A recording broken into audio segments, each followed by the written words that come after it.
ലോകത്തിലെ ഏറ്റവും ഉയരം കൂടിയ മരം സെക്കോയ ആണെന്ന് ചെറുപ്പം മുതലേ നമ്മൾ പഠിച്ചിട്ടുണ്ട്. പക്ഷേ അത് പൂർണ്ണമായിട്ടും ശരിയല്ല.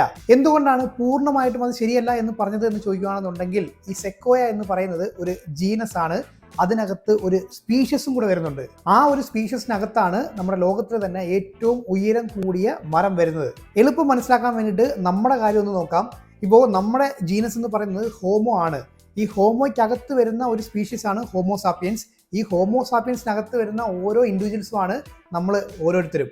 അപ്പോൾ ഇനി നമ്മുടെ ലോകത്തിലെ ഏറ്റവും ഉയരം കൂടിയ മരത്തിൻ്റെ കാര്യം ചോദിക്കുകയാണെന്നുണ്ടെങ്കിൽ അതങ്ങ് കാലിഫോർണിയയിലാണ് വരുന്നത്. കാലിഫോർണിയയിലെ റെഡ്വുഡ് നാഷണൽ പാർക്കിലാണ് ഏറ്റവും നീളം കൂടിയ മരം സ്ഥിതി ചെയ്യുന്നത്. പക്ഷേ ഈ ഒരു മരത്തെ സംരക്ഷിക്കാൻ വേണ്ടിയിട്ട് ഇതിന്റെ എക്സാക്ട് സ്പോട്ട് ഇതുവരെയായിട്ടും പുറത്തുവിട്ടിട്ടില്ല. സെക്കോയ സെമ്പർവൈറൻ സ്പീഷ്യസിൽ വരുന്ന ഹൈപ്പീരിയൻ ആണ് ആ ഒരു മരം. 116 മീറ്റർ പൊക്കമാണ് ഈ ഒരു മരത്തിന് വരുന്നത്. അതായത് സ്റ്റാച്യു ഓഫ് ലിബർട്ടിയേക്കാളും വലുത്. ഏതാണ്ട് 800 വർഷത്തോളം പ്രായമുണ്ട് ഈ ഒരു ഹൈപ്പീരിയൻ മരത്തിന്.